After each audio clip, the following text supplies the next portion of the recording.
Marut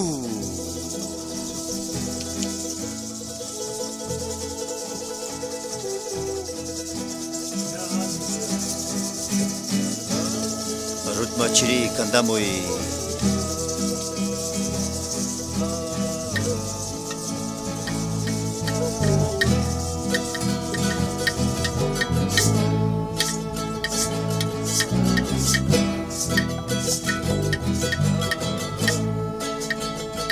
They knew what they were doing. They knew that there was better practices. They knew that there was better technologies available, and they chose to do the thing that they chose to use practices that were going to make them a lot of money. And they made Chevron made $30 million in profits. So they made enough money to be able to clean this up. And so that's why we're continuing to pressure them to take responsibility and clean up. Oilwatch was established in 1996 as a network of resistance to oil industry activity. It was founded in Quito, Ecuador, with the participation of delegates from Cameroon, Gabon, Nigeria, South Africa, Thailand, Mexico, Guatemala, Colombia, Ecuador, and Peru.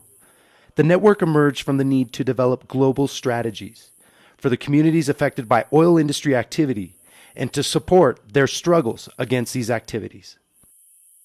In Oilwatch, we have confronted the oil issue from a local, national, and global perspective. We have linked environmental impacts with the loss of rights of local populations.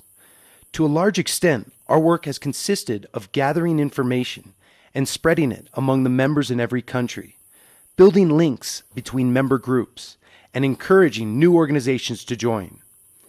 In terms of our working strategies, one of the most valuable instruments has been South-South exchanges. These have helped us to achieve important results, such as developing direct, ongoing relationships and communication, recognizing shared realities within different experiences, learning to take advantage of the resources available to us, and strengthening South-South solidarity between continents.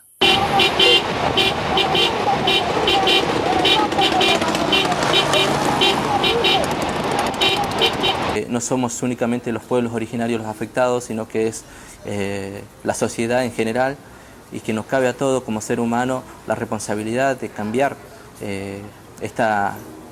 la forma en que hoy se está matando al mundo, se está matando la cultura, se están matando montones de valores que son muy difíciles de recuperar, pero que sin embargo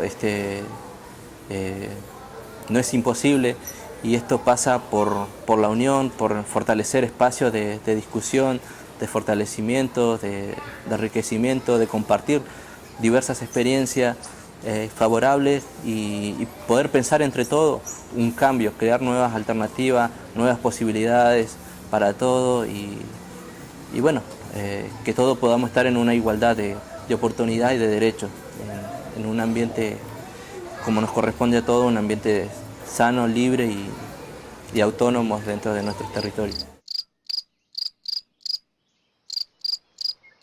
The definitive and irreversible reign of oil did not begin until after World War II, when the world's largest economies switched from coal to oil as the main source of their energy consumption.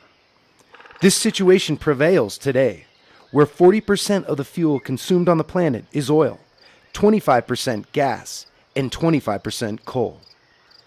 It is a well-known fact that the world's oil reserves are being rapidly and irreversibly exhausted. This has led to increased use of other conventional and alternative energy sources. There is, unfortunately, every sign that the irrational reign of oil will remain firmly intact for numerous decades to come, despite the catastrophic effects of climate change already being felt around the planet, and the destruction suffered at the local and national level in oil-producing countries.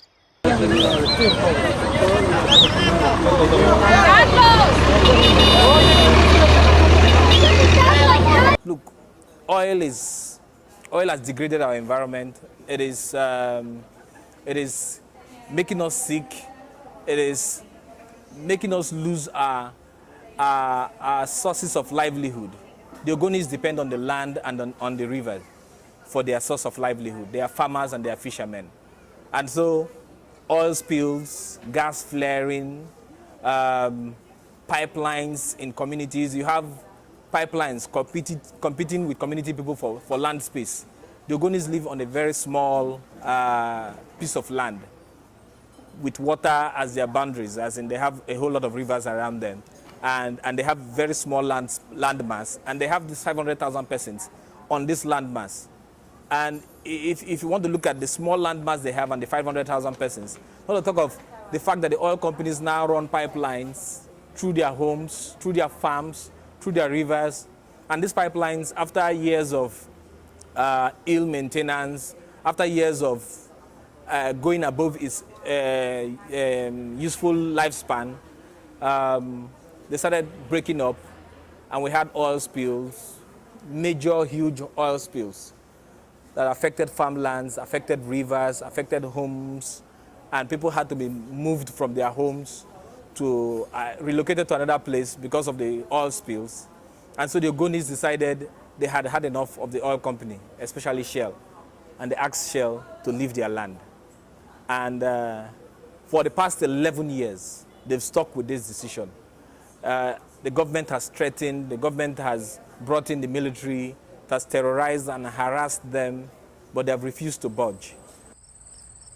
With the discovery of crude oil as an energy source and raw material for a diverse range of petroleum-based products, agrochemicals, foodstuffs, pharmaceuticals, textiles, detergents, cosmetics, explosives, toys, photographic film, etc.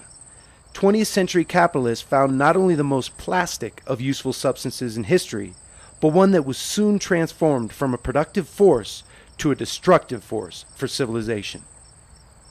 Its liquid, explosive, and versatile qualities have resulted in its technical efficiency and economic success, which have in turn given rise to the most powerful social forces of all times. The performance of oil on the world market, the rise and fall in prices, and the shifts in trade and geopolitical conditions that they generate have ultimately created a dark social force able to give or take away life in any place, at any time, for people and countries throughout the world. Efectivamente, esta tarde y noche han recorrido los jóvenes chicos que de la capital del Ecuador hacen este gran recorrido en sus bicicletas, efectivamente. Depuis que nous exploitons le pétrole au Congo-Brazzaville, depuis 1969, tout l'argent du pétrole est détourné, soit par le gouvernement, mais aussi détourné par les compagnies pétrolières, et notamment la compagnie Elf, qui aujourd'hui est devenue Total, qui depuis un certain temps a vendu le pétrole du Congo, mais à un bas prix, et ce pétrole a servi à alimenter la corruption, aussi bien des dirigeants congolais que des partis politiques en France. Et le procès Elf qui a eu lieu au niveau de Paris nous renseigne suffisamment. Et la chose qui nous a beaucoup plus choqué, c'est la participation de Elf dans les guerres civiles au Congo-Brazzaville. Nous avions eu la guerre civile en 93, en 97, en 98, 1999. Et la guerre de 97 a été considérée comme la plus meurtrière, avec près de 10 000 morts. Et à partir de là, nous avons réfléchi pourquoi on avait eu toutes ces guerres. Et la Commission Justice et Paix et l'Église catholique au Congo s'est rendu compte que la lutte pour le contrôle du pouvoir était à la base de ces guerres fratricides entre les Congolais, mais des guerres qui étaient soutenues par la compagnie pétrolière, puisque la compagnie Elf a payé les armes aux deux belligérants et a soutenu le camp qui était le plus favorable pour lui accorder des meilleurs contrats. Et à partir de là, nous avions donc engagé une lutte, un plaidoyer pour que l'argent du pétrole ne serve plus à la guerre, mais que l'argent du pétrole serve à la vie des populations congolaises. The majority of the world's oil reserves are concentrated in the Middle East. This is also the region with the highest RP ratio, which means that its reserves have not been exploited to an extent that commensurates with their much larger size. While North America has already extracted most of its reserves, and those of the Asian Pacific region have also been heavily exploited. After the Middle East, Latin America has the largest amount of unexploited reserves, followed by Africa. In the case of Europe, the most significant untapped reserves are concentrated in the countries of the former Soviet Union. In the meantime, the leading consumers of energy worldwide are the industrialized countries of the OECD. While other countries and regions have increased their energy consumption in recent years, the OECD countries continue to far outstrip the rest of the world. With regard to oil consumption specifically, the sector that consumes the greatest share is transportation, followed by industry, then other sectors such as agriculture, public services, and residential use, and finally, non-energy use.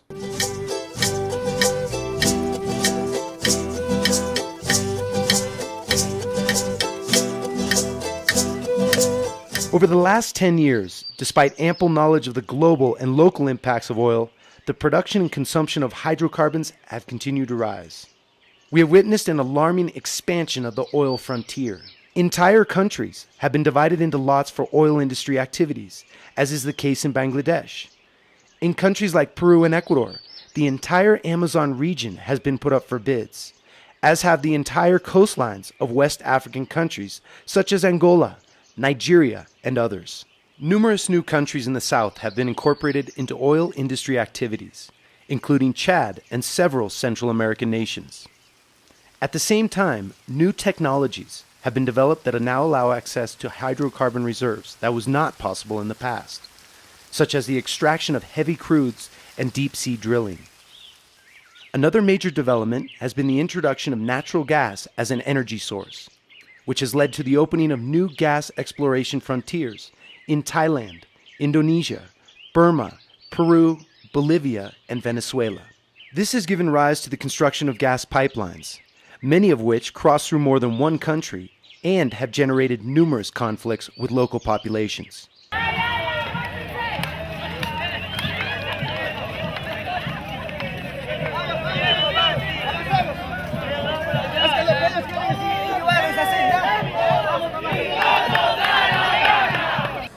Bisa disebut Indonesia adalah surga bagi perusahaan-perusahaan asing yang beroperasi untuk mencari minyak dan gas.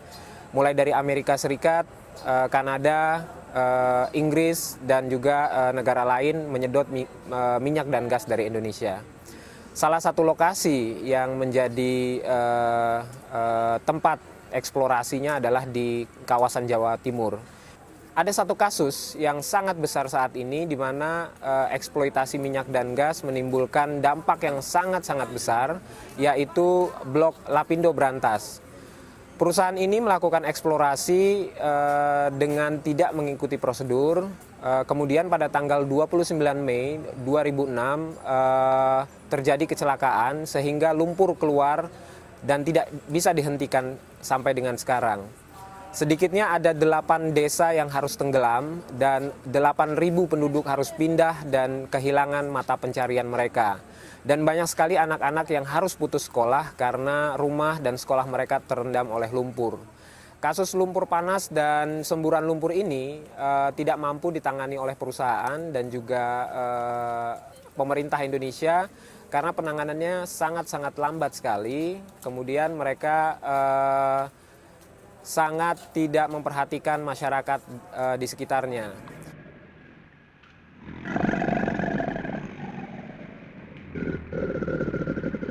In several parts of the world, legal procedures have been started because of violations of indigenous peoples' rights, violations of human rights, or environmental crimes.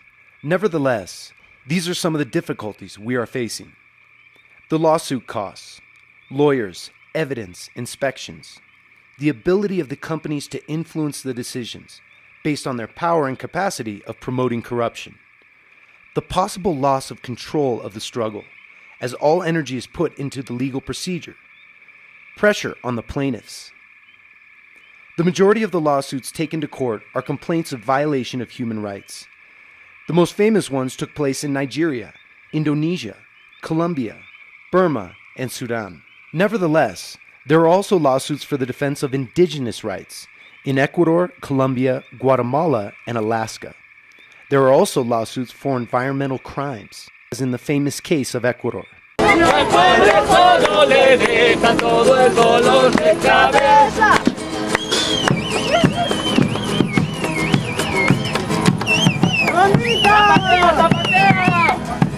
Sarayaco es un pueblo indígena quichua amazónico que se encuentra en el centro y sur de la Amazonía de Ecuador. Tenemos un proceso de organización y de lucha de muchos años.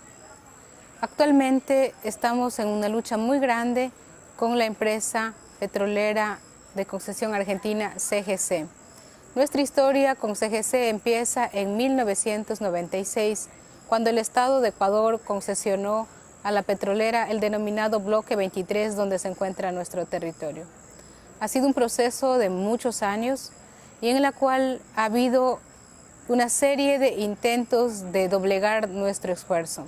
Primero empezaron con el tema de relaciones comunitarias, lo cual es una estrategia de división a las comunidades y su estructura organizativa. Luego, cuando este proceso no dio resultado, a finales del 2002 ingresaron violenta e inconsultamente en territorio sarayaco. Esto provocó una resistencia y Sarayaco se obligó a defenderse dentro de sus límites territoriales. Sarayaco, a causa de su lucha, ha sufrido las secuelas de violencia como son las torturas, las amenazas, las persecuciones, los juicios contra los dirigentes. Aún así, no hemos doblegado nuestra lucha y en el 2003 logramos que la petrolera, declarándose en estado de fuerza mayor, se retirara del bloque 23. A la par, la Comisión Interamericana de Derechos Humanos otorgaba medidas cautelares a Sarayaco.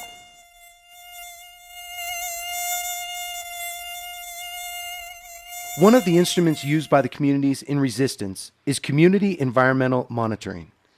It allows the affected people to carry out field investigations using the most suitable indicators. The communities, when they observe the changes provoked by pollution and deforestation in the animal and vegetable species and in human beings, may define bioindicators, health indicators, or physical and chemical indicators that are easy to manage, and allow them to demonstrate the magnitude of the impacts produced by the company's activities.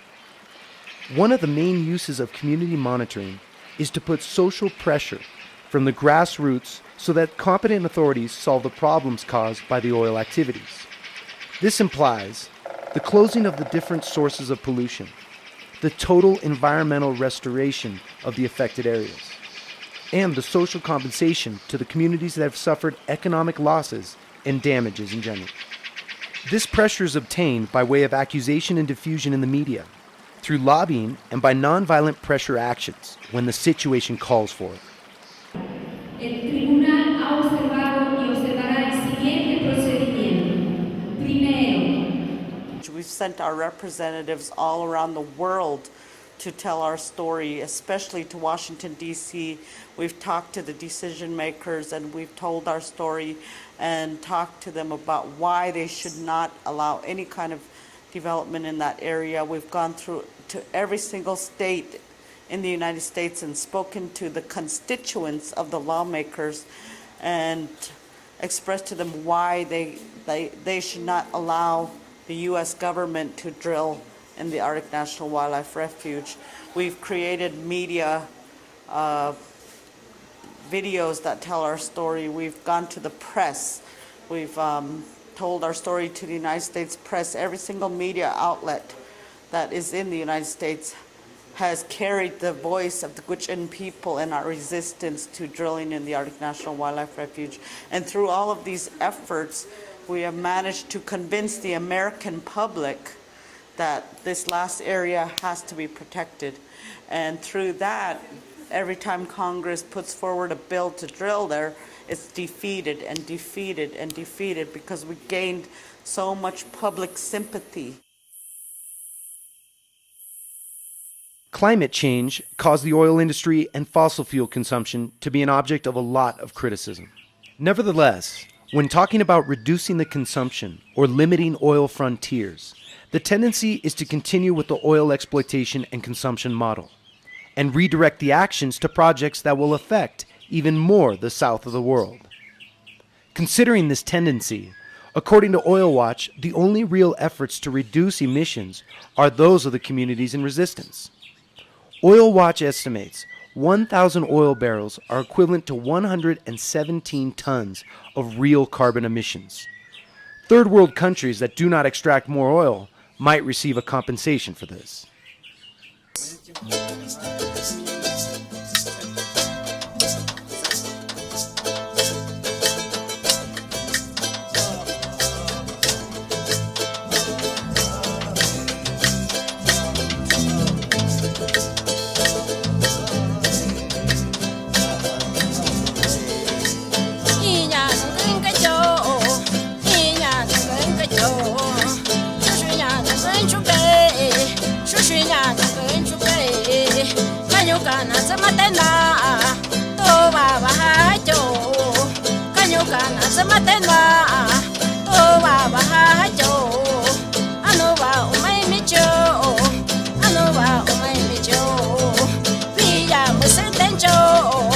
Nunca cao ni escape, a